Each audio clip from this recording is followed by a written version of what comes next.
collagen អញ្ចឹង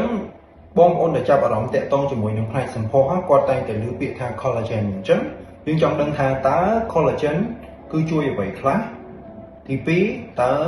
ហេតុអីបានជាយើងត្រូវការ collagen ហើយទី3តើយើងគួរតែទិញអាហារបំពន់ឬក៏យើងស្វែងរក collagen ពីប្រភពអាហារ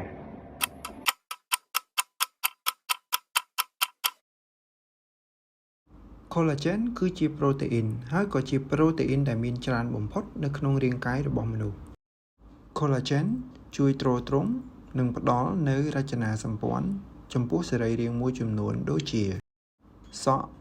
ស្បែកក្រចកឆ្អឹងសរសៃពួរនិងសរសៃវ៉ែននានានៅក្នុងសរីរាង្គរបស់យើង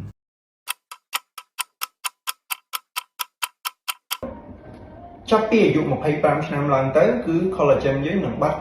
ចំនួន 1% ក្នុងមួយឆ្នាំប៉ុន្តែបើសិនបើបងប្អូនដែលមាន lifestyle អត់ល្អជក់បារីផឹកស្រាអត់ហាត់ប្រាណគេងអត់គ្រប់មាន stress ច្រើនឬក៏មានជំងឺរ៉ាំរ៉ៃគឺអាចបាត់បង់ collagen ចំនួនច្រើនជាងនឹងដែលធ្វើឲ្យយើងងាយនឹងមើលទៅឃើញចាស់ជាងវ័យហើយចាស់មុនអាយុក្រៅពីបញ្ហាស្បែកយាធ្លាក់និងស្បែកជ្រីវជ្រួញកង្វះខាត collagen ក៏អាចធ្វើឲ្យយើងខ្សោយសន្លាក់ឬក៏ខ្សោយសាច់ដុំផងដែរ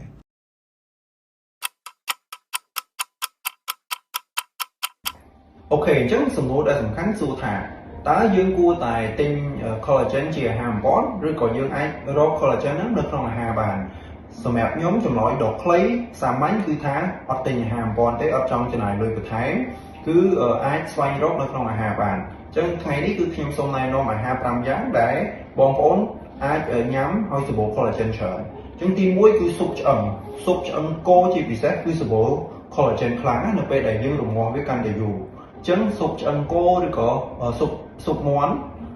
ទាំងឆ្អឹងណាហ្នឹងគឺសម្បូរ collagen ខ្លាំងទី2ងាយស្រួលបំផុតហើយធូរថ្លៃគឺពងមាន់ពងទាសម្បូរ collagen សម្បូរ biotin អាចជួយឲ្យយើងសក់ដុសក្រាស់សក់ស្អាតទៀតទី3គឺគេហៅ gelatin ឬក៏ចំហុយអញ្ចឹងយើងអាចម្សៅចំហុយនេះធ្វើចំហុយសង់ខ្យាចំហុយដូងអីផ្សេងគឺសម្បូរ collagen ណាអញ្ចឹងបងប្អូនដែលអត់ចាំបាច់ចំណាយទេចំហុយ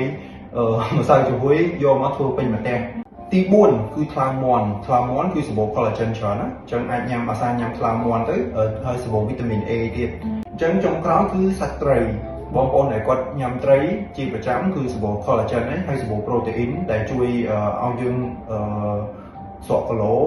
ធ្វើឲ្យសាច់ដុំយើងរឹងមាំផងដែរអញ្ចឹងចម្លើយសួរថាជាគួរតែទិញអាហារបំពន់អត់ទាល់តែបងអត់ញ៉ាំអាហារប្រភេទទាំងអស់ហ្នឹងឬក៏យើងរបៀបថាចូលចិត្តតែអាហារវិតខ្ចប់អាហារកំប៉ុងផ្សេងហ្នឹងប្រហែលជាបងគួរទិញ collagen ទេប៉ុន្តែបើសិនជាយើងញ៉ាំដូចធម្មតាទូទៅការទិញ collagen ដូចជាមិនចាំបាច់ដែលប្រើជាអាហារបំពន់ហើយចំណាយលុយបន្ថែមនោះទេយ៉ាងណាមិញនៅក្នុងប្រភេទ collagen មួយចំនួនដែលគេប្រើសម្រាប់ថែរក្សាសម្រស់គឺគេដាក់សារជាតិបំពន់ផ្សេងដែលយើងពិបាករកក្នុងអាហារដូចជាប្រភេទ gluta, placenta និង resveratrol អញ្ចឹងសំខាន់យើងសួរខ្លួនឯងថាតើយើងចង់បានមុខងារអីពីប្រភេទអាហារបំពន់នេះ